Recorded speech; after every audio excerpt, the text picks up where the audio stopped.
Here's the key on this. Don't major in minor things. If you take up major time to do minor things, I'm telling you, you'll be behind the curve constantly. Here's what we learn in sales training. What's major time and what's minor time? Here's minor time, thinking about prospects. Here's minor time, making lists of prospects. Here's minor time, keeping books on prospects. Here's minor time, going to see the prospect. Here's minor time, evaluating the prospect after you've been there. That's all minor time. Here's major time, in the presence of the prospect. That's major time. And if you took a look, if you're in sales and you took a look at a week, you'd say, my gosh, I'm spending 90% of my time on the minor stuff and so little time on the major stuff in the presence of. How many hours in the presence of in my day? How many hours in the presence of during my sales week? Because the time that really counts is in the presence of the prospect. Majors and minors. Here's another key time management essential. Don't mistake movement for achievement. It's easy to get faked out by being busy. Guy comes home at night all exhausted, falls in the chair and says, oh, I've been going. Here's the big question. Doing what? It's not the going. Some people are going, and they're doing figure eights. Their progress is small. So don't mistake movement for achievement. Here's another one in sales we learned. Don't mistake courtesy for consent. If somebody's pleasant and they nod, you say, oh, they're going to buy. No, they're courteous. You can't mistake courtesy for consent.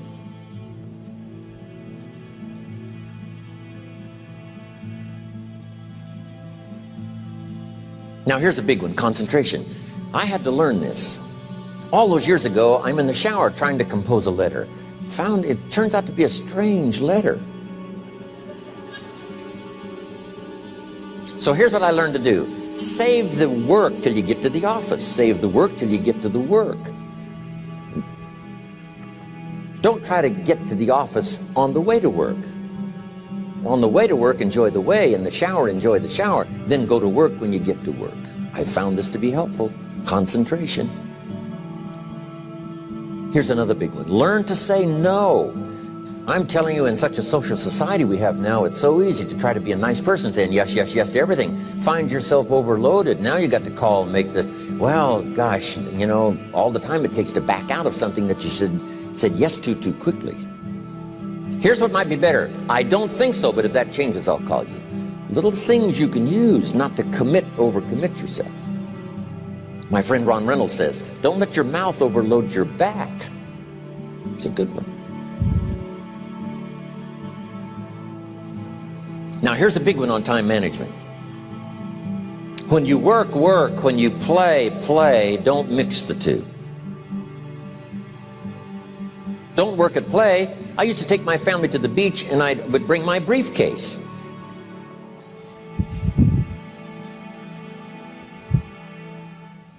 I learned not to do that. Or at the beach, I'm saying I should be at the office. Now my family's upset because I'm at the beach and I'm thinking office. Now when I'm at the office, I'm thinking what? I got to get my family to the beach. So things are not going too well at the office because I'm thinking beach, and things are not going too well at the beach because I'm thinking office. Here's what I learned to do. At the beach, be at the beach. At the office, be at the office. When you work. When you play. Don't mix the two. Don't work at play. Now here's one of the most important ones. Don't play at work.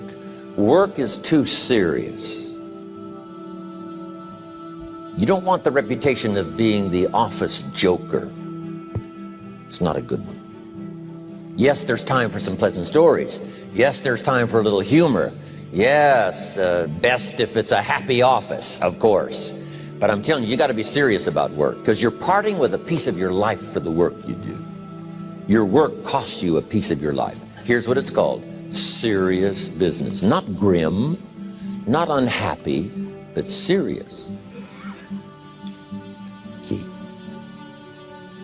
Don't play at work. The old expression, I don't think we use it anymore, horse around at the office. Play around, play jokes, play tricks. No place, not at the workplace. At the beach, yes. At the bar, yes. Somewhere else, not work. You got to treat work with all due conservative passion, because it's leading you to your future. Here's another key phrase: all work is good. You may not like your job, but if it's the stepping stones to get you to where you want to go, you got to appreciate your job. You don't have to have a passion for your job. Here's the ultimate passion: a passion for incredible success in every department of my life. That's the passion. But don't look down on some menial job you have to do to finally get you to where you want to go. No job is menial. No job is not, every job is noble. Training life for pay, making a contribution to society. Next, analyze how you are. And if you have some weaknesses, if you can't, doesn't seem like you can change, here's the key: get it covered. I used to keep promising myself I'd keep the books, keep the books, keep the books. Finally, I gave that up. And back then, it only took me an extra $50, $60 a month for some accountant to keep the books. I said, no, I'm going to save the $50. You can't believe what I started losing in productivity because I tried to save the $50. So the key is, a lot of the time you can stay like you are, but just make sure you get it covered. Okay. Next, beware of the telephone and all other systems of communication, especially the telephone at home and systems of communication at home. And here's one of the best lines I've got for you for the weekend: let all communication systems serve you, but don't let them intrude. When it comes time to have dinner with your family, you shut off all systems, unless the ones that can take messages silently. Don't let the phone ring. Don't let anybody intrude, come through the front door nor the back door, nor through the telephone or any other device. So you can't reach John and his family when he's having dinner. The President of the United States couldn't get through. If you develop that kind of a reputation, father, mother, when we have dinner, when we're visiting and have this time with our family, nothing intrudes. So don't let these clever little devices keep intruding. You've got to have a place that's sacrosanct, it's valuable. You don't let anything in for that period of time. Okay. Isn't that good advice? Excellent advice. Here's the next one. Read all the books. You know, I've only got a few notes here on time management, but if you've got some particular challenges, you run a big organization, a big corporation, you've got some challenges, there's plenty of books. Now, here's what's next. Just be more alert to the things that might be stealing your time. Here's why. Time is like capital. You can't let someone steal your seed corn. You can't let someone steal your capital. And you can't let someone steal your time. You must designate your time. And some of the time that you designate, you must not let anyone steal. Casual time, you might let someone intrude and steal a little bit and take a little bit, but not serious time. Key. Next, one of the great time management savers is to learn to ask questions up front. Sometimes you talk to somebody for an hour, and then you ask questions and find out if you would have asked those questions up front, you could have saved yourself an hour. Asking questions up front helps you to get to the problem now. But if you just launch into some discourse, you might waste 30 minutes, waste an hour, when here's what you should have been talking about. After you finished an hour, you say, John, what's really the problem? He said, well, it's something personal. See, that's what you should have been talking about this whole hour. Key. Next, learn to think on paper. Now we're going to take a break. Some ways to think on paper. One, we've covered one. Solving problems. Take it out of your head and put it on paper. Another one is setting goals. Making these lists we've already started. Here's another good way to think on paper. It's a projects book. Each person you're working with and each project you're working on, get a loose leaf binder and a tab and some pieces of paper behind the tab and do a little continual summary of how it's going between you and that person and between you and that project. I call it a projects book. It is so useful to me. But what's going on between you and this person?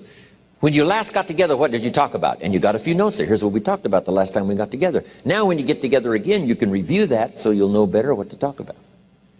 When the president gets ready to travel and he's going to meet some important people, guess what they bring him? All these briefing books. Right? The last time you were with Khrushchev, Kennedy is informed. Here's what he said and here's what you said. Kennedy said, oh, that's valuable. I need to remember that.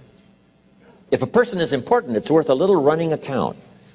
You might even have a projects book for your children. Here's what's happening between me and my child. We've talked about this, and we've talked about this, and we've talked about this. Next, a day timer. Keeping track of all of your appointments. You know, mine is all filled with, when to catch an airplane, and when to do a seminar, and when to sit down and have a conference, all the rest. Next is a game plan. If you've got a house and the insurance is going to come due and some other things are going to come due, you just put it on a spreadsheet and make sure it's taken care of. Key phrase, take things out of your head and put them on paper. And the key is to just experiment with different ways that helps you to do that. Now here's the last one, thinking on paper, and that's to keep a journal.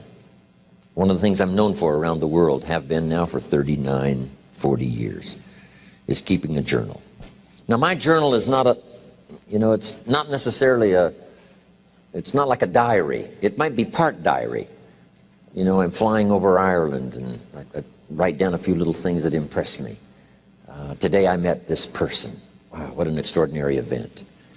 Today I conducted this seminar in Rome. 1,000 people stood up and sang for me. I've got a little bit of a diary in there. But here's what primarily your journal is for. Collecting good ideas. A journal is to collect good ideas on your health, good ideas for your business, good ideas for your future, good ideas for time management. Because I used to take notes on pieces of paper and torn off corners and backs of old envelopes and restaurant placemats.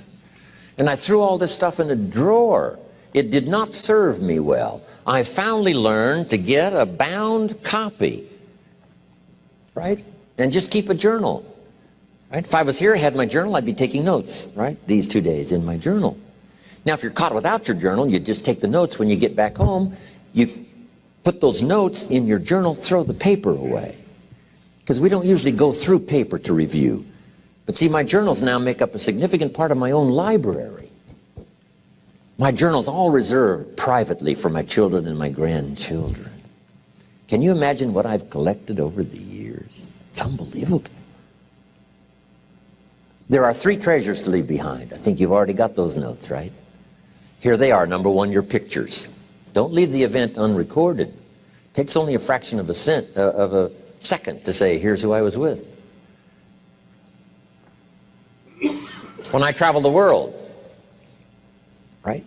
We take all these pictures, and here's one of the gifts. People send me the pictures they took of me and them. It's part of the treasures I have on the farm. Incredible. A picture's worth 1,000 words to describe the scene, the emotion, what happened. Say, wow, this was an extraordinary day for me when I met these people. Here's what they told me happened to them when they went to my seminar 10 years ago. Wow, the drama comes back if you've taken the pictures. It's one of the treasures to leave behind when you go. Remember the old photographs that we have now of, 100 years ago, 70, 80 years ago, just a few photographs? What would it be like if you had thousands of photographs of the past, of your history, your mother, your father, right? Grandparents? So change all of that now for your children. Leave all your photographs as a record. Here's what's next to leave behind, and that's your library. The books that changed your life, the books that changed your health, the books that rescued you from oblivion, the books that you passed on to other people, they were so exciting for you, the books that made you financially independent, the books that developed your leadership, the books that gave you wisdom to ponder when things were tough, the books that got you through the winter, the books that helped you to plant in the spring and harvest in the fall. What a treasure to leave behind. If you do that, here's what's for sure. Your books will be more valuable than your furniture.